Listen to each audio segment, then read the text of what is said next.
Good afternoon, or actually, good night, everybody. It is December 12th, 2021. You're now watching Real Talk with Ronnie. So it's another Sunday, another Super Sunday, and I want to thank you all for joining me tonight. We have a great show. Before we begin, I'd like to wish Jack Ciattarelli a happy birthday. Today is his birthday. He turns 60 today. I know he doesn't look it, right? He turns 60, he looks 40, and he had the energy level of a 20-year-old during the campaign. So we want to wish him a very happy birthday, and we're excited to see what he will do next. So on my show tonight, we have two very special guests. My first guest is Mr. Mike Blasi. Mike Blasi is currently running for Congress in Congressional District 4 in New Jersey. He is a former law enforcement officer, a U.S. Army veteran, a small business owner, and now he's running for Congress. My next guest needs no introduction. His name is Phil Rizzo. He ran for governor in 2021. He came in second in the GOP primary to Jack Ciattarelli. Phil Rizzo, he came from nowhere, right? He was like a supernova. He shot up. He came in second, and he did very well. Currently, Phil Rizzo, he is running for Congress in District 11. Okay, I believe he announced his candidacy, I want to say last Thursday, and we're very happy to have him on our show today. So he will be on later tonight after our interview with Mike Blasi. So without further ado, let me bring on Mr. Blasi.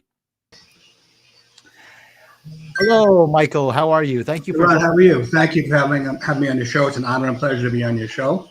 I appreciate the opportunity. Well, first of all, Mike, I just want to say thank you for your service to our country. You put your life out there on the line to ensure that we have the freedoms that we have today, the very same freedoms that I think the left and those that lean left are trying so hard to take away from all of us today, right? Agreed. All right, Mike. So why don't you tell us about your background and what made you decide to jump into this race for Congress in District 4? Okay, so first of all, full transparency, I'm not a politician. I'm a patriot. I'm a guy who loves his country. Not once, but twice, I fought to defend the Constitution of the United States. I'm prepared to do it a third time. I worked on Phil's campaign, who's your next guest. Phil and I are very good friends. He's a phenomenal person. He will do CD11 very proud. But I just sat there watching the news on a daily basis, and it was scary, Ron. I was scared for the first time, and not for me, for my kids, for the grandkids, for the future of this country. I don't think Stephen King could write a novel as scary as what's going on right now. So I said, you know what? I'm not a politician. I'm a guy who loves his country, who has a big mouth and a lot of friends. Let me throw my hat in the ring.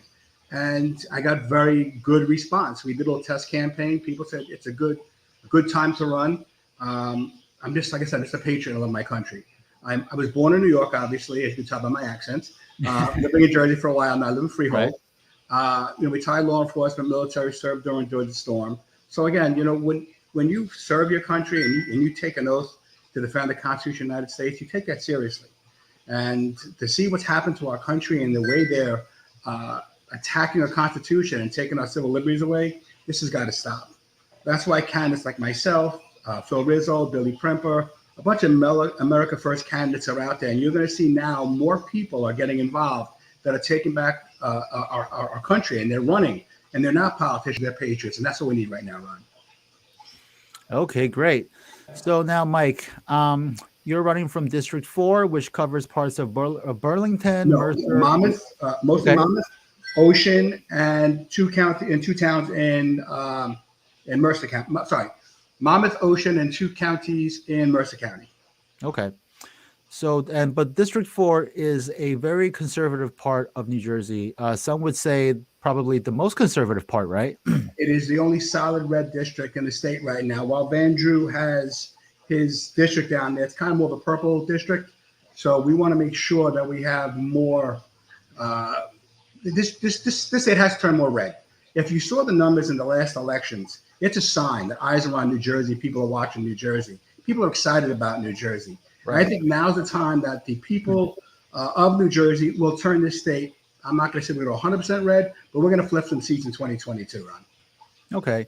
Now, I believe that President Trump, he carried District 4 in 2020 by a Correct. 55 to 44% margin, right? Correct. Um, However, District 4 has also been represented in Congress by the current congressman there, Chris Smith, right? He has Correct. been in office there for, I believe, the past 40 years, right? 40 years. Correct. He was first elected in 1980, and it's a Republican district. So, why are you challenging Chris Smith for the nomination? Okay. First of all, what we need more than anything in this country is term limits. When you're a police officer, you're in the military, 20 years and out is a dream for most people. They're staying there for 40 years. He's not your grandma's Chris Smith anymore. He's changed. He's actually voted for the infrastructure bill. He just voted $400 million for a COVID tracking bill. That violates our rights. And the infrastructure bill he ran had less than 10% infrastructure. I call it the Green New Deal light, per se. And I just think at this point he's lost touch with his constituents. The man doesn't live in New Jersey. He lives in Virginia. Okay. And I'm sorry. When I get up in the morning, I get a cup of coffee. It's in District 4. When I shake hands, see people, it's in District 4.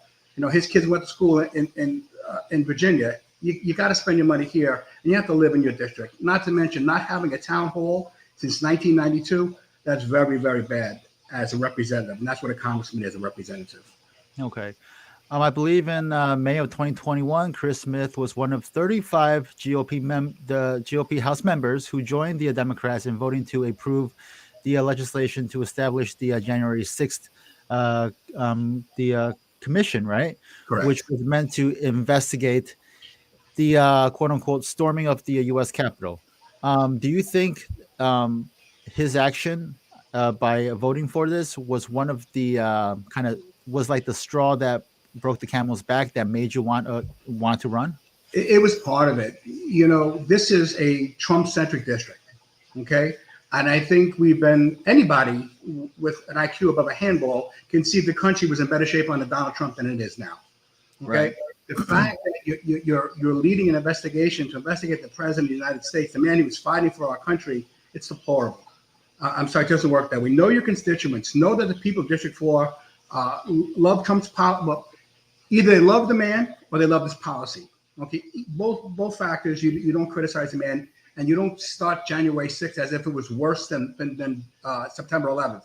I don't understand how these people can come up with this narrative. It's disturbing. So, given the fact that District 4 is indeed Trump country, and Chris Smith is representing that district, what do you think was what was behind his thinking when he voted to approve this January 6th, commission? Ron, I don't understand why he would do that. When you're in Congress that long, you tend to make too many friends. It's okay to cross the aisle and shake hands once in a while to get a bipartisan bill passed. But when you're on the other side, you stay on the left side, that's a problem for a Republican. Okay. And I don't think that, and I've been speaking to a lot of people. I'm out of the district. I'm a boots on the ground kind of guy. I'm in diners. I'm in meetings. I'm in veteran halls. I'm all over the place. And people are upset right now. And if they're upset, I'm going to step in. I'm going to be their voice, the voice of District 4. Okay. So tell us about, this race. What has been some of the challenges that you faced so far? And how do you plan on getting past these challenges? I mean, the main challenge being the fact that you're running against an incumbent, right, from the same party that's currently in office. He's been in there for 40 years, right? So he must have a lot of friends, a lot of connections, right? So how do you plan on, sort of toppling him and taking his spot? Well, I'm going to tell you right now, Ron, and I think you know this as well. This is not an election. This is a movement. Okay. Right. And people are tired of the establishment GOP. We're starting an organization called the GNP, the Grand New Party. And that's a party of patriots, people who love this country. Our country was founded by patriots. Somewhere along the line, those patriots became politicians and turned politics into politics. So, he'll probably outspend me. He'll probably have, a lot more supporters. But you know what? I'm going after the best voters and the people that affect the most right now. Those are the parents. The parents, the mama bears, listen to me. Like I said, being law enforcement, being a veteran, nothing scares me more than a mama bear. These parents are upset and they are vocal and they are getting more and more vocal. So as long as we listen to these parents, I think they're going to make a big game changer in this election because I'm in touch with the people of my district and he is not. So, would you consider yourself a Papa Bear? I'm not a, well, yeah, kind of a Papa Bear. I'm upset. You see what's going on, Ron? Do you have children? Right. You have children? Yes, I have one. He's 18 months. Oh, God, well, congratulations. So Thank you. I'm pretty sure you want your son to have the same opportunities that I had and that you had going to school. Of You course. want your son to know the truth about America, not this new version they're trying to put out. You know, they're trying to pass a bill in the state Senate to replace our textbooks with an alternate modified version. If you hide history and you don't learn from it, you're going to repeat it. So Right. you can't hide the truth. It is what it is. And they're teaching these kids in school not to love our country, not to stand for the Pledge of Allegiance. It's disturbing. And the mama bears have spoken, and the mama bears will keep speaking. And we're going to win this race based on the parents that are going to get involved. Okay. Now, Chris, are you currently the only candidate that's running in the race besides Chris Smith? There's one other person, I don't know who he is, who registered according to Ballotpedia, and that's pretty much who's out there right now. I mean, if anybody wants to join the race, I can't stop them, but we've got incredible momentum. We are the America First candidate. We're in the pipeline trying to get Trump's endorsement. I don't know if you noticed, we hired Karen Jorno. She was one of Trump's senior staff. She's on our staff.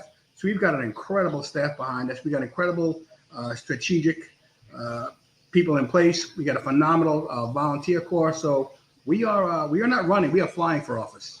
Okay. Now, has your campaign team been in touch with President Trump to try We have reached out to his campaign. Okay. He actually issued a hit list pretty much, and Chris Smith was on his hit list. He was not happy with the way he just voted. Never mind the January 6th, but crossing aisles to vote for the infrastructure bill that he just voted on. So Trump is not happy with that either.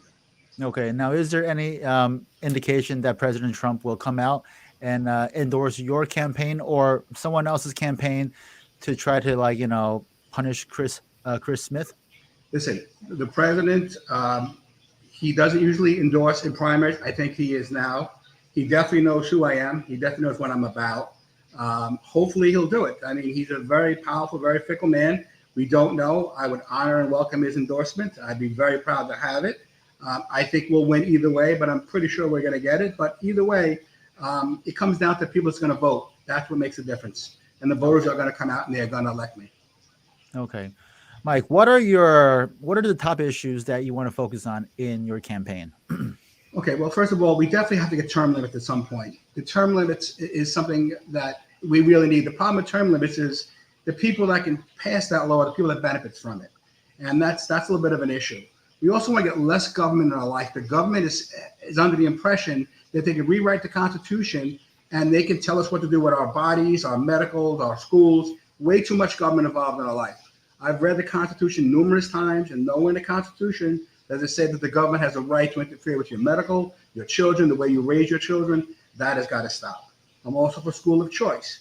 I'm also all about the Constitution, especially the Second Amendment. We have a right, and our right should be upheld.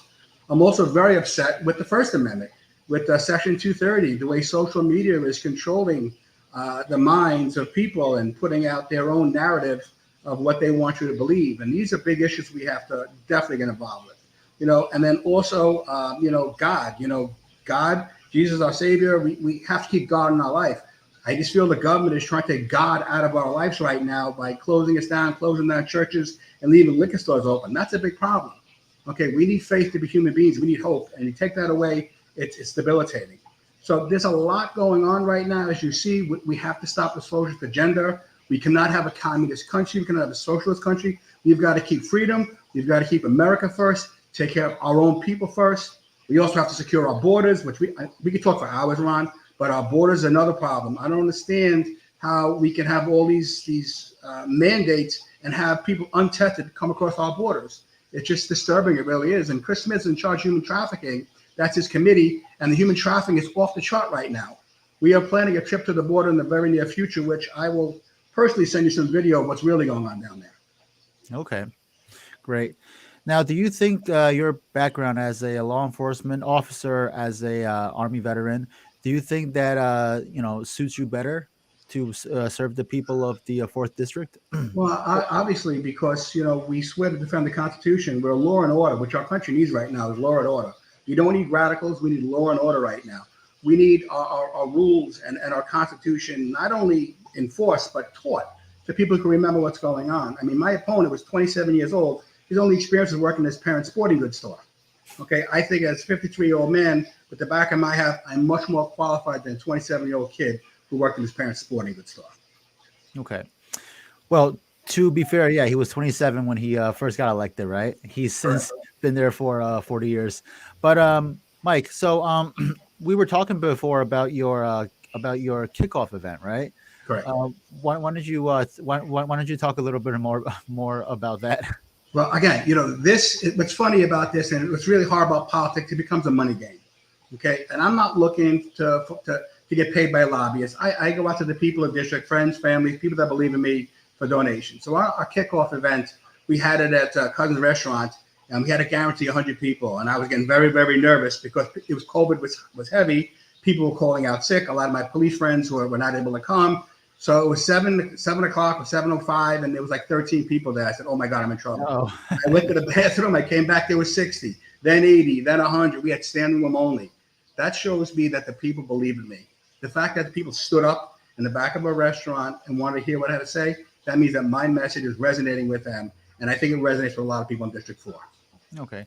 Now, when you decided to run, like, were you pushed to run from like friends and family? Did like groups come up to you and like, sort of give you a nudge, like, hey, Mike, we think with your background, with your experience, you would be a good candidate? Or like, how did you decide to like, jump in? Because I think this is your first run at a political It is my first one, right? And that's why I'm untainted and I'm not already corrupted. So I actually, like I said, I worked on Phil Rizzo's campaign. He's a phenomenal human being and a great leader. And I learned a little bit about the ropes about politics. And I'm close friends with Billy Premper, Darius Mayfield, and coming to all these events and talking to all these people and hearing my message, which was echoing part of Phil's message, resonated with a lot of people. And there are a lot more people that believe how I believe. But a lot of people are afraid to step up. Me, I have a big mouth. I'm not afraid to speak my mind. I have no fears whatsoever. I only fear God. I fear nothing else. So I said, you know what? I can do this. And obviously, by the amount of volunteers and people that have been supporting us, they believe in me as well. Okay. Now, what are your thoughts on this past election in 2021 for the governor's race and everything else that ensued? Well, I think another part of my strategy, we definitely need a voter integrity bill. I think it's a disgrace how people go out, take their time and use one of their greatest God-given constitutional rights to vote, and then have to question whether your vote is counted or not. How votes get counted at 3 o'clock in the morning, you and I both know nothing good happens at 3 o'clock in the morning. How these ballots are coming out, we've got to definitely have a voter ID bill. We need voter integrity because unfortunately, Jack was on fire. Jack's numbers were up there. But what happened at 3 o'clock in the morning? They count votes, and no election should be decided 2 weeks later. Would you agree? Yeah, I mean, even candidates like you are the right candidate, and people believe are the right candidate. But all of a sudden, these votes come out at 2 or 3 o'clock in the morning. They get pulled out. They see what the deficit is. They pull them out, and they try to steal elections. Okay, we never had this in the history before of our country. Only since 2020 have we had these issues, and it's got to stop.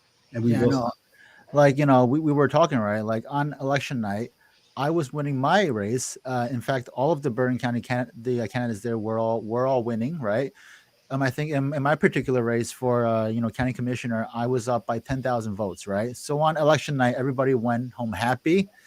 But lo and behold, the next day, comes in, the vote by mails get factored in, and then we're all of a sudden down, right? So the final tally is that in my particular race, I was up by 10,000 votes, and once the vote by mails came in, we were down by 10,000 votes.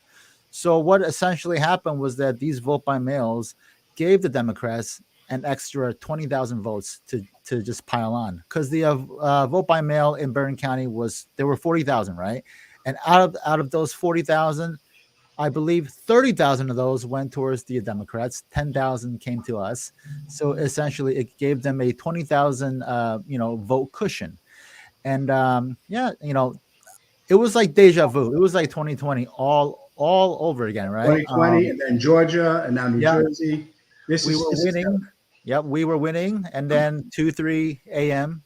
comes in, and then we're all of a sudden down. So this is a problem that has to be fixed, right? we as a state, as a country, need to address these vote by mails. I mean, I've said many, many times, right? Vote by mail should only be allowed in circumstances in which the individual they literally cannot be there, right? If they're overseas, if they're serving, if they're incapacitated, right? It should not be that vote by mail is like this universal thing that everybody has access to. Agreed. But Ron, you know what? It's kind of like it's so clearly it's evident. They really think that conservative Republicans are ignorant. We are not ignorant. I'm sorry. If you're a Democrat and you can get in your car, your little Prius, and drive to Starbucks for a caramel macchiato, you can go to the voting booth and pull a lever. Okay? It was done for COVID reasons. No one's locked down anymore, Ron. People are going to the stores. The liquor stores are full. Kmart's full. Home Depot is full. If you can get out and do that, then stop it. Okay, because they had passed some kind of rule that if you had requested a vote by mail on the onset of COVID, you're automatically getting a vote by mail ballot again. And it was very difficult and very confusing. The information they put out had to change it. So a lot of people that normally wouldn't have voted by mail had to vote by mail. And moreover, if you notice, a lot of the election polling sites were down in the morning between the hours of 6 and 9, which is the most common time Republicans work. We have jobs. So 6 to 9, we usually vote before we go to work. And then at that point, you were told, come back later. And a lot of people couldn't get home from work by 8 o'clock or do provisional ballot, which we're not comfortable with. And again, it's just verging on pure fraud. And we are not stupid. We know what's going on. Something smells fishy, right, Mike? Yes, it is. And it's not the ocean. Yep. So I think that people are getting upset over this one, but I don't want people to get discouraged and not to vote. I believe you believe like I believe. We still have to get out and vote, but only come out in more and more droves. Because the more we have in-person voting, the more people that are getting out there and voting, it's going to make it a lot tougher for them. And they're going to know that we're not stupid and we're not going to let them take our elections away from us. Right. Mike, do you have any future events that are planned in the near future? Yes, we're actually in the middle of setting up right now a fourth or fifth fundraiser that we're having, which is going to be on January 11th at Huddy's in Colts Neck.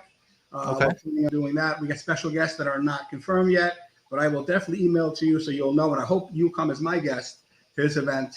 I got to get you another event at Billy's event. So I would like to have you come by and see our volunteers, see our staff, see our core of America First people in our district, and see how they're upset and how they're not happy with what's going on. They're not going to give up their Constitution. They're not going to bring up their rights, and you're going to fight for it at the polling booths and vocally. Great. Now, Mike, I believe you have a website, right? This is your website, MikeBlasiforcongress.com. That's where all the viewers can go to check out more about your background and your campaign. All right, Mike, I'll give you the last word. Bottom line is, if you're an America First person, if you believe in the Constitution, if you want someone that lives in your district that's going to hold town hall meetings, I'm your guy. Okay? I will fight for your parents. I will fight for your kids. I will fight for the future of this country as I've done my entire life. That being said, God bless you, Ron, and God bless the USA. Thank you, Mike. We have a comment here from Christine. Mike Blasi will bring the change NJCD4 needs: integrity, commitment, and hope. He cares for our vets, our students, and New Jersey citizens. All right. Thank you for that comment, Christine. I think you have a new fan now, Mike. You know what? I'm not even looking for fans. I'm just looking to do the right thing. I'm looking to get in. I'm not looking to do 40 years. I want to get in the House, get the House of Representatives back in order, do a term or two, get a good president in, and then bow out gracefully. I'm not a lifetime politician. Okay.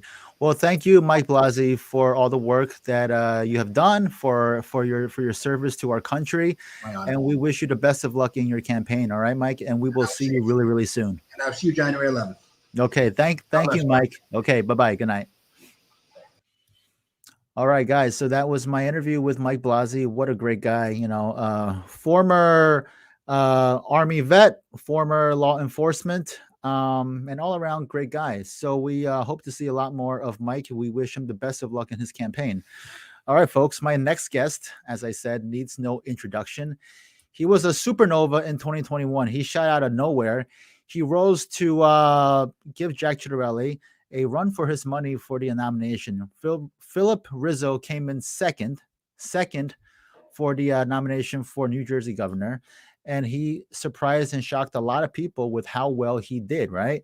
Now he is running for Congress in District 11, and we're very happy to have him on. Hi, Mr. Rizzo. How are you? How are you today? I'm doing well, and appreciate you having me on. Thank you, Phil. Now, Phil, we spoke on the phone a couple of days ago, and you mentioned to me the hectic schedule that you had going on. Do you want to share that with us? Sure. As most people know from the gubernatorial primary, as you mentioned, and thank you for the kind words in the introduction. When you say come out of nowhere, certainly we are not in the political universe. Right. As a real estate developer and a pastor in Hudson County, that is where we came from. And we showed up on the political scene. And so now I really do believe that I'm going to be heading into government full time. And so that is my efforts now running for Congress. And so a couple of weeks ago, I had a very good pastor friend in central New Jersey asked me to preach for him. He's doing some traveling with his son and asked me to fill in and preach. And so I've been preaching around the state since we launched our the campaign for governor. It took me out of the pulpit, but on Sundays, preaching around the state. And so I committed and I said yes. And then I got an invite to an event last night in Washington, D.C. that I really needed to be at. And so we pulled a long night last night, drove down to D.C., went to the event, drove home, got in about 2:30 in the morning, and then headed back to South Jersey again for preaching this morning. So it's been a long day. But that's the campaign season, right? That's what we sign up for, and I love it. Exactly. Yeah. When you spoke on the phone, you said to forgive you if you have any black circles, but you look great. You look great, and I like the Christmas tree. Yes, no, my wife does a great job, and we love the Christmas season, and she does a great job decorating. And so yeah, one of the trees is in the back. We got another little one somewhere else, but yeah, we love the season, celebrating the birth of Christ. Really is the heartbeat of what I had said when I originally launched our campaign. Under Phil Murphy, the entire faith community was locked down. City Baptist Church was closed simply because that was the sign over the front door, but city liquors would have been opened. And so that was one of my campaign lines. And people in the faith community and even people that don't have a religious background really started to see the hypocrisy in the fact that City Baptist Church was closed, but city liquors was opened, according to Phil Murphy. And so this whole virus has been politicized, and Phil Murphy is the poster boy of tyranny. And that was what pushed us into the race. And we don't shy away from that message. And we'll bring a strong message and fight for people's freedoms, whether they agree with us or not. America was founded on religious liberties. And so people that don't even agree with me doctrinally, I'm going to fight for them to have their right to practice their faith without hindrance or oversight from the government. So yeah, we love the Christmas season, and thanks for noticing the tree. Sure. All right. So Phil, why don't you give the audience a little bit of background on yourself, because you actually have a very a compelling background, right? Yeah, I'm a New Jersey native, and for those of your viewers that didn't get to know me through the primary for the governor's race, I'm a New Jersey native, born and raised. I'm a third generation real estate developer. I went to Morris Catholic High School in Denville. I went to Villanova University just outside of Philadelphia. I was involved in my family real estate business from college on, and I have my own small construction company. And then 10 years ago, I entered the ministry. We started two churches, both in Hudson County, one in 2012 in Hoboken. We had 3 services and then got hit with Hurricane Sandy. And then in 2019, we started another one in North Bergen. Again, that's Hudson County. And so as a father of 4 teenagers, and a business owner and a pastor, I really felt the weight of the government here in New Jersey in every area of my life. And so from that perspective, I kind of had a good cross section on the state of New Jersey as well. And so one of the other things that happened, which I leave to the end because my life sounds relatively normal, but it's not. In 1980, when I was just 4 years old, a home accident a lolly column, which is the steel column in the basement, fell down, and it landed on my arm and brought my body and my arm down to the concrete floor, and it crushed the bone, and it crushed the artery in my right arm so severely that in 1980, they didn't have the medical science that they have today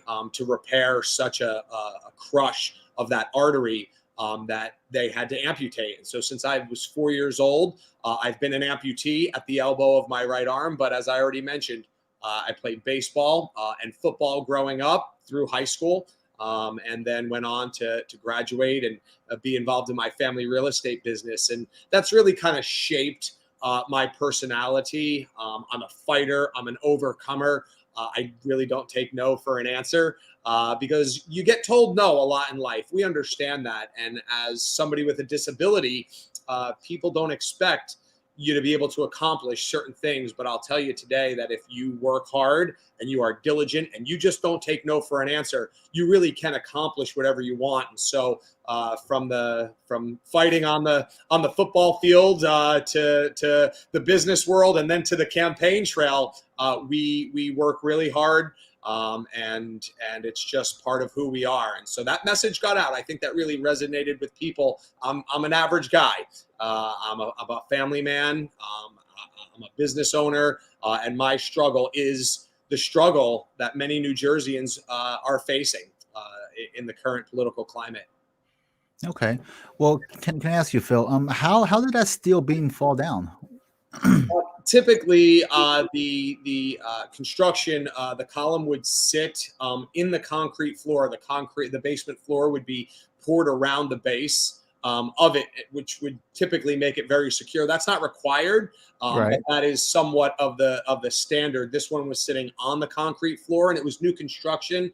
It was our personal home, and new construction, things move and settle for the first year or so. And so we were only in the house about 6 months. And so things were moving and settling, and it was loose. And we were roller skating on the basement floor, me and my sister and her friends swinging around the poles. It's something Right. that kids have done, right? In the basement, they Yeah. roller skate on the floor and swing around the poles, and it was loose and it fell down. And so that was how it fell.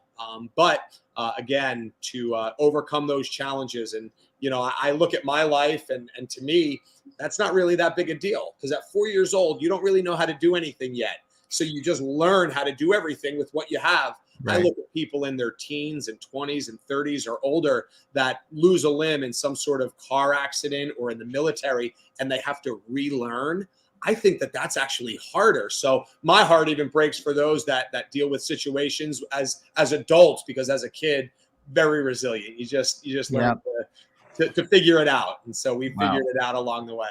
So you overcame such such tragedy, but you overcame that. And like you mentioned, you played sports in high school and in college you excelled, right? So that's you have a really good fighting spirit. Yeah, we do.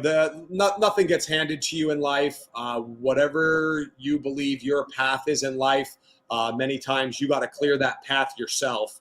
And that's kind of been my life. And so nobody cleared the path for us in the political world. We had to just outwork everybody. And I really believe that our campaign, me as the candidate, nobody outworks me. I don't say that in a cocky way. I think my life indicates that I am a very hard worker, don't take no for an answer. But our campaign staff was absolutely second to none. Grassroots people that were very passionate, people fighting for their children, medical freedom, to get the masks off their children, to get their businesses reopened. And so from our staff to volunteers, we had energy in our campaign that even people in the political world, they've wondered how it got accomplished. I've received calls and said, what is your secret sauce? There's no secret sauce. Be who you are, stand for something, and be courageous enough to go fight for it. And you'd realize that there are people that have the same fight. They just need somebody to help lead them. And so I'm just so thankful God's given me the opportunity to lead lead my family, lead a church, lead a business, but then also lead a campaign for the rights of New Jersey families, regardless of whether they were Democrat or Republican. People wanted to get their lives back. And so I was glad to be part of that leadership. Okay, great. Now back to that governor's race, right? So you came in second in the primary. And you almost qualified for matching funds, right? And I read that you missed the deadline by like 1 day, right? So that was devastating. Had you qualified for the matching funds, the race would have been maybe a little bit more different, right? Now, let me ask you, the fact that you missed that matching funds, the deadline by 1 day, was that an oversight by someone in your campaign or what? The April 5th deadline, there's a double deadline, right? The double deadline is your fundraising needs to stop on April 5th at 5 o'clock. That's one deadline. We met that deadline. You have to raise $490,000 by April 5th at 5 p.m. We did that. We breached the $490,000 mark at about 2:15, 2:30, somewhere in that range. I can't remember specifically. I have it in text messages with our team. We did it, right? And so we cruised past the 490 by 5 o'clock. But there's a simultaneous deadline that at the exact same time, 5 o'clock on April 5th, your full submission of donors has to be in. Now, what had happened on April 5th, and I'm so glad that you give me the opportunity to tell the story, because people did criticize. They're saying, hey, guy can't even make a submission right. How's he going to run a state? What had happened on April 5th is we had a spontaneous event. An event took place without our knowledge. It started early on April 5th, and everything is time-stamped. People could check the ELEC reports, where there was a group, really it was evangelical Christians up in New England, that really just decided, you know what, we're going to get behind Rizzo. We want to help him qualify. And so we raised $256,000 in 1 day, in 8 hours. Now, that wasn't that, like I said, it was a spontaneous event. That wasn't a golf outing. That wasn't a planned fundraiser. My phone started going off. Max donor, max donor, max donor. I mean, just literally right one after the other. After about the 7th or 8th one, I started calling our team saying, I don't know what's going on, but we need to get together. And by the time we all got together, we realized that we were in striking distance of the matching funds. And so we just literally had a telethon from my house.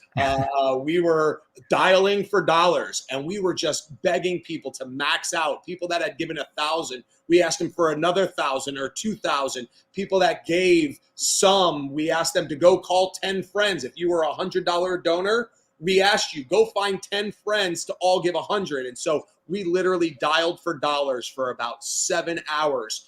Now, we met the deadline for the money, but there's no way to process that. Because it was a spontaneous event, there was no way to submit the paperwork that went along with that. And so nobody denies that we had the money. They said your paperwork submission was a day late.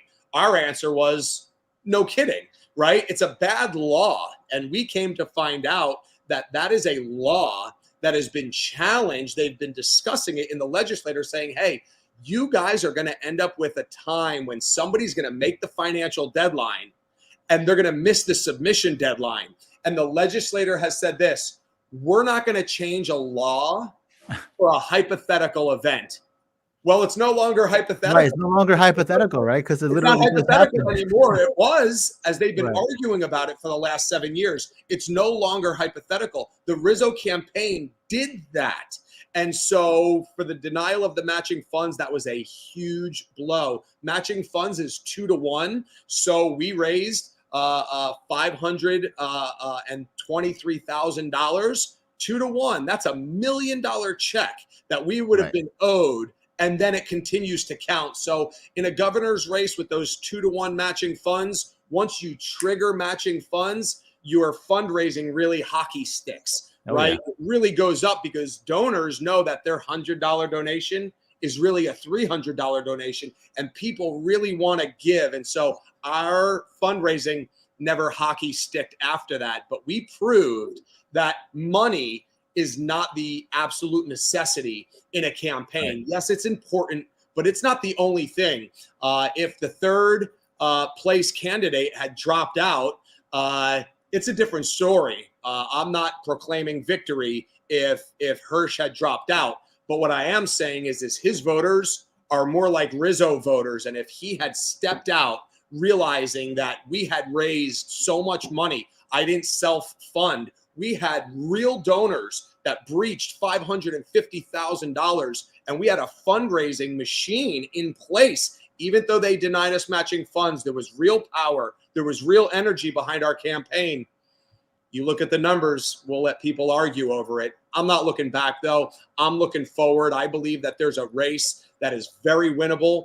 In CD11, Mikie Sherrill is wildly unpopular. She ran as a moderate. She's a progressive liberal, and she votes with Pelosi and the Biden agenda to destroy America. And so we're going to take that energy that we've been talking about with the governor's race, and we're just going to pour gasoline on it for Congress. And really, the governor's race, if I think about it too long, I'll get myself upset.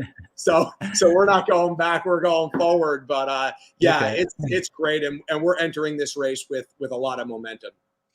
Okay, just a few more questions on your, governor's race. I know you want to move past that, but there's a few questions, that I think, came up during the course of the last campaign, right? I think two of the biggest criticisms that your campaign got was that there was, I believe there was like some sort of clip that came out in which people said that it showed that you were like anti-Catholic. Do you want to talk about that? Yeah, absolutely. As I mentioned, my background, I was baptized Catholic as a baby. I went to Morris Catholic High School. I went to Villanova. My extended family is all Catholic. And political hits, I mean, they're typically lame. It's mudslinging, really that's what losers do. And so my life resume speaks for itself. Again, I'm a husband. I'm a father of 4 teenagers, a business owner, a pastor. And if anybody actually took the time to watch that 5-minute video, they would see that there was really a heartbeat and a passion behind why we were going to Hoboken to start a church as an Italian Catholic, right? Baby, somebody that had studied the Bible and had the Bible shared with them, somebody who left Catholicism, if you will, to become a Christian, evangelical Christian. And there's no doubt there's doctrinal differences between Catholicism and evangelical Christians. That video was made as somebody that was getting ready to go start a church and pastor a church in a very Catholic area. And if anybody took the time to watch a 5 or 6 minute video, they would see that the heartbeat behind it was my love for Catholics, my love for my extended family, my high school classmates, my college classmates. Some of my best friends in the world are still Catholic. But that was a doctrinal statement, a statement about bondage of sin and bondage of religion. Listen, if I thought the Catholic Church was right, I'd be Catholic. If the Catholics thought I was right, they'd be Baptists. If I didn't believe Jesus was the Messiah, I'd be Jewish. If Jews thought Jesus fulfilled the Old Testament of who Messiah is, they'd be Christians. These are doctrinal differences. And that's what makes America so wonderful. The freedom to express our faith, whatever it is. And so to take somebody's theological position as a pastor and use it as a political hit was shallow. And quite honestly, I don't think it moved the needle much. We had Catholics, we had Jews on our campaign staff. And so people in the faith community, they're well aware. Lazy people and easily manipulated people, they took the bait on a political hit like that. But if anybody cared to do 6 minutes worth of research, they'd realize that we started that church with our love for Catholics to say, here, I know what you've been taught religiously. This is what the Bible says. Choose it for yourself. We're just here to tell you what the Bible says. And so I don't think it moved the needle much. It was a constant hit, but that's all they had, really, just attacking my biblical position from what I read in the scriptures. Right. And that's shameful, right? I mean, you should never be attacked for your faith and for your beliefs.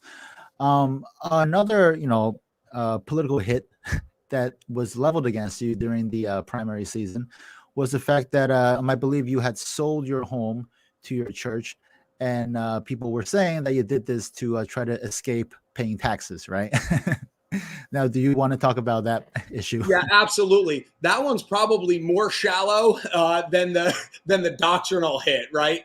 Listen, that's an IRS situation. I made a financial contribution to the church. It was well documented through the campaign. I made almost $1 million donation to the church in order for that to happen.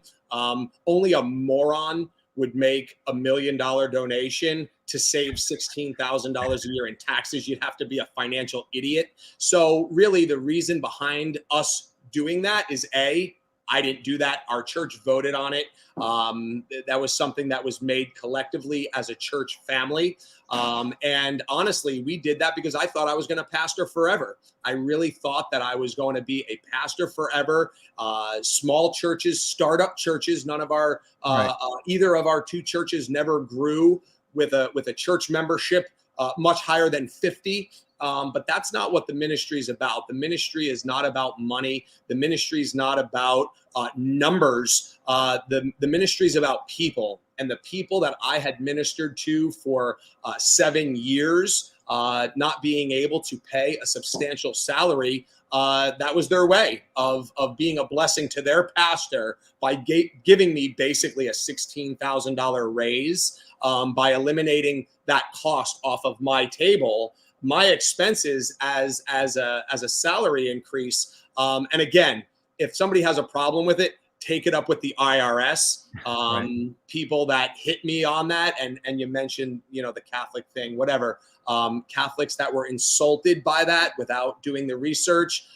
It's funny. Oh, you don't pay taxes. Well, why would I pay taxes on a house I don't own? Who pays taxes on a house they don't own? The church owns the house. Why would I pay taxes on it? And priests don't pay taxes when they live in the rectory. And rabbis don't pay taxes when their synagogue owns their church. And so what we did was very, sorry for the dogs. What we did was very much part of what exists in the religious community. And now people will make a judgment call. Yeah, but it's so expensive. Hey, that's a you problem, right? I'm not going to apologize for working really hard in real estate and owning a nice home. And so, again, people, it's very shallow to attack us doctrinally. I mean, that's something that, Democrats do, right? I mean, here in our party, we shouldn't have to apologize for working hard, for amassing the wealth or the houses that we have, right? Because, I mean, there's no shame in having stuff, especially if you work hard for it. That's exactly right. That's exactly right. And so I don't apologize really for my statement that people want to take a 2-second clip, take it out of context. I don't apologize for that. That's my doctrinal position, spoken as a pastor with a heartbeat of love. And I don't apologize for the house situation either. I don't apologize for working really hard. No, people on the campaign trail, people in New Jersey that never met me, they don't know my life story.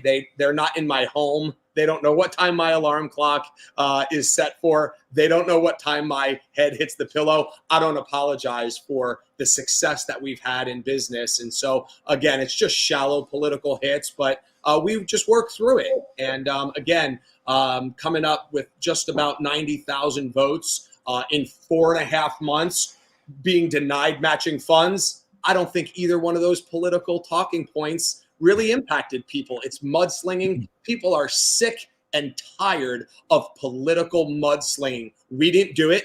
That was not part of our campaign. We promised to run a clean campaign. If somebody has a bad voting record, we'll talk about a voting record, but we're not going to get into mudslinging and personal accusations. And so we didn't do it. And people really responded. That's why in 4.5 months, as a political nobody without matching funds, almost 1/3 of the voting population said Rizzo's the guy to take out Murphy. And so we're very proud of what we've done, and glad to be able to continue to serving the people of New Jersey in this government realm. Okay. Now you mentioned that you came in second, Hirsch Singh came in third, right? If you had combined your totals and his totals, I think it might have been enough to overtake Jack in the primary. Now, at any point during the campaign, did you or Hirsch ever get together and talk about that? Like perhaps like one of you dropping out and like supporting the other. Yeah, we spoke 2 or 3 times about it. He called me very early and said, "What are you doing?" I said, "I'm running for governor." Right. So he certainly had his agenda, and that was fine. He's welcome to his agenda. And then I told him, "Listen, I'm not doing anything until after April 5th. April 5th is the deadline for the match funds. We're going to work really hard. We're going for matching funds. We're shooting for the 490. We'll talk after April 5th." And so I believe it was just before April 5th or just after April 5th. We spoke again briefly, and the conversation didn't really go well. Again, we had proved that we had support. Was there any cursing involved? No. He didn't curse, and I don't curse, and so we were gentlemen. But when I say it didn't go well, I mean there was no meeting of the minds. But as I stated earlier, he could have taken back his $490,000 check, whether it was his or his father's. There's one return check. We had thousands of donors, and so I'm obligated to answer to those donors and to serve them as they got on board with our campaign. Hirsch raised no money. He typically doesn't raise money because he self-funds or his father funds him. So to get him to drop out, it didn't go well. But I agree with you. When you look at the numbers, if he had dropped out, I think in a two-man race, I have a lot of confidence that things would have turned out the way that we wanted them to. But I don't know for sure. But I'm pretty confident that we would have been satisfied. Okay, well, Jack Ciattarelli has already said that he plans on running for governor in 2025. Do you also plan to do the same? No, I'm focused 100% on CD11 right now. 4 years in politics might as well be 40 years. And again, from the news cycle to what's happening coming out of DC, the things that come out of Trenton, politics changes like that. Literally, the world shut off in a day. And so 4 years from now might as well be 40. I am very interested. The only way we stop Phil Murphy in New Jersey is at the federal level. The people of New Jersey want their lives back. The Biden agenda is driving up costs in New Jersey, right? From shortages and the chain, food chain and supply chain and all those different things. It's driving up gas prices. It's driving up prices of groceries. We're still dealing with businesses struggling under the Murphy administration. And so we need to get New Jersey back on track. I did not fully abandon Jersey Rizzo. So that's our website, jerseyrizzo.com. I'm going to DC to fight for New Jersey. As I said, almost 1/3 of the voting population in the GOP primary said, "You're the guy to fix New Jersey." We're going to tap into that energy. We have our full campaign in place. We just came off of a statewide race, so we have everything in place for a district race. Our fundraising team is in place. Our volunteers are in place, and we're not starting in the basement clawing our way out. I feel like we're starting on the 9th floor, and the 10th floor is the penthouse. And so I am very confident in where we stand in this primary. We're just going to keep working hard as if we're in the basement, because that's the only way I know how to do it, is to work hard, keep fighting, and grind it out. And so we're going to do that. We're not taking anything for granted. But Congress right now is my number one focus. Okay. CD11 currently has a lot of people running, right? To spout off some of the names, there's a county commissioner there, Salem, right, who is running. A committeeman, Larry Kasha, right? I believe Paul DeGroot, Hillary Bradshaw, right? Tom Toomey, Robert Kovic, and some say that maybe even Rosemary Becky might jump into the race, right? So it's a full house. How do you plan on, clearing the field and on beating them and ultimately getting the nomination? Well, we're going to deal with this race like we dealt with the governor's race. We're going to run our race. We know the heartbeat of the people. We know what the people want. And so we're going to run a very strong campaign on what the people are asking for. And people know that I am going to fight for them. I'm an issues-based candidate. I don't back down from anything. I don't shy away from issues. I don't get pushed into a corner. I don't shrink into the shadows. A lot of people don't want people of faith involved in government. And that's been a hit from the left, right? I see it on social media trolls. Right. That's not what they want. But quite honestly, there's a Bible verse that says, preach the word, be in season, out of season, right? And basically what that means is speak the truth when people want to hear it and when people don't want to hear it. Preach the word in season when it's popular and out of season when it's not popular. So as a preacher, I know that when I speak, some people are going to love it. Some people are going to hate it. But their response is not my responsibility. I am just going to speak the truth. I'm going to bring the fight to Mikie Sherrill, who is the enemy. She is the one who is bringing forth policy that is bad not only for New Jersey, but all of America. My focus is going to be on her, and we're going to let the primary voters decide who is going to be the candidate to go with the muscle, the campaign structure, the finances behind them, and the will to battle and take that seat. And we're going to let them decide in a primary. And so, I plan on running the sort of campaign that is clean, not really address my competitors. We're going to get our message out. If they want to mudsling, that'll be on them. We'll respond, accordingly as necessary. But really, our focus is November. And if we run our race, we should be fine in June and heading into a great battle with Mikie Sherrill. What are the top 3 things that you want to focus on in Congress? Well, we've got to get America working again. We've got to get control. We can't have the Democrats have this super majority, right? So they have the House. We're 50-50 in the Senate, but Kamala splits the vote, right? She's the tie break. And then they have the White House. I'll be honest, if we don't take control, we're going to lose our country forever. And so we really need to bring an America first sort of agenda. We need to get back to the basics. This hard left turn, basically the Democrat Party. I don't have a problem with Democrats. I said that along the campaign trail for governor. I love Democrats. I ministered to them in our church pews on Sundays. I love Democrats. But I'll tell you, the Democrat Party has been hijacked by progressive leftists that are pulling us to a place of pure insanity. They are fringe wackos, telling children that they're allowed to choose their own gender. That's insane.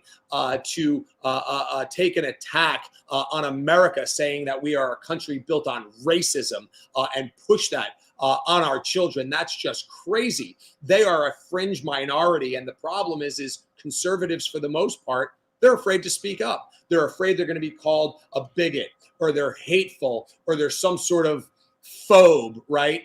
Well, I'm not afraid of those issues. And so we're going to take them head on, and we're going to bring sanity back to Congress. Our slogan for our campaign is take back our Congress, because it's been hijacked by progressive leftists that want to pull our country into communism. And so we're not going to let that happen. We're expecting that red wave, that midterm red wave in 2022. And based on what happened in Virginia and how close Jack got to Murphy, I'll tell you that red wave is probably more like a tsunami. And I'd love to go to D.C. and keep fighting for New Jersey families.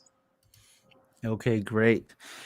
Thank you, Phil. And as I've put up here, your website, jerseyrizzo.com, right? jerseyrizzo.com. So for all the viewers that are watching that want to check out more about Phil's campaign and about your background, please go to that website. Now, one more question, Phil, before I let you go, because I know you've had a hectic and very, very busy past 72 hours, right? You're dying to go to sleep. But just one more question. I've skipped church. I haven't gone to church for like a few weeks now. The fact that we had this conversation today, does this count as me going to church today? That's a great question. You caught me off guard with that. No, it doesn't. It does not count as church. No, but that's a good question. Caught me off guard with that. Yeah, and it's funny. I've made a commitment to my family that I am God and country. Monday through Saturday, and Sunday is God and family, right? So I'm not planning on doing campaigning on Sundays, and so we're gonna be in church as a family and just enjoying some of that downtime. My kids are teenagers now. They actually really enjoyed the campaign trail. They really did. Having their father kind of take a lead and stand for conservative values and get to travel around and meet new people and talk about conservative things. It's kind of like the ministry. My kids are built for it.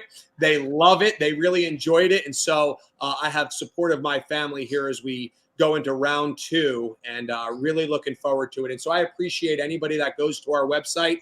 We just launched on Thursday, as you know, so jerseyrizzo.com. It's a landing page now. You can sign up to get notifications from us. You can donate. Absolutely. These campaigns cost money. Mikie Sherrill's sitting on $9 million right now. And so we're going to have to raise a ton of money. You can go there and you could donate. And we're going to continue to build it out. Right now, it's just a landing page. But we'd love your information. We want to get the messaging out to you. And that website's going to be built out in real time as we start building out our issues. Okay, perfect. Thank you so much, Phil, for coming on and sacrificing your sleep time to talk with us. We wish you the best of luck on your campaign, and we hope to be seeing you really, really soon. Oh, what you can do is perhaps you can pray for my wife, because my wife is going to give birth on Wednesday to our second child. So if you could say a prayer, if I could get a pastor to say a prayer for my wife, that would be awesome. Wonderful. Thank you so much for sharing me with your audience, and congratulations. That's wonderful. I didn't know that. And so, yeah, we'll be praying for everything to go well on Wednesday. Perfect. Thank you so much, Phil. And we'll talk to you very, very soon. Okay. Good luck on your campaign. Thank you so much. God bless you. Thank you. Bye-bye. All righty, guys. So that was my exclusive interview with Phil Rizzo, Pastor Phil Rizzo. His website is jerseyrizzo.com. So please check him out. A great guy with a compelling story. He's got a lot of offer for our state, and I think he's going to do a great job for our people for District 11 when he gets in there, right? We have a comment here from Diana. Congratulations, Ron. Oh, thank you, Diana. Thank you so much. Diana, as we know, she ran for Woodcliff Lake Council. She came very, very close, like the rest of us. I believe she was winning on election night, and then once the mail-in votes came in, I think you know the rest, right? She slipped behind, and as did I and a lot of candidates. So, but anyway, so I believe that's it for today, guys. I want to thank you all for joining me. I want to thank my guests, Mike Blasi, Phil Rizzo, for coming on. Two great guys. I highly encourage you to check out their campaign sites, right? Jersey Rizzo for Phil Rizzo, and Mike Blasi for Congress for Mike Blasi. Okay. Anyway, guys, if you think you have a good story to share, if you want to come on our show and share with us your story, you can contact me at realtalkwithronnie@gmail.com. Okay. We are on every Sunday night at 8 p.m. live. We'll be back on next Sunday, the 19th. I believe at that point, my second child should be born, right? If for some reason I'm not on, it's probably because I'm swamped or because, I got a lot to deal with now, right? So, we have a 18 months old at home, and he's already a handful. So the thought of having a newborn is both exciting and also very, very scary. So I asked Pastor Phil to pray for me, but I ask everybody to actually pray for me and my wife that we will get through this and that everything will go smoothly. All right, guys. So I want to thank you for joining me tonight on Real Talk with Ronnie, and I will see you all next week. Okay. In the meantime, have a great and blessed Sunday. Have a great week, And I will see you all very, very soon. All right, guys. Bye-bye. And I love you.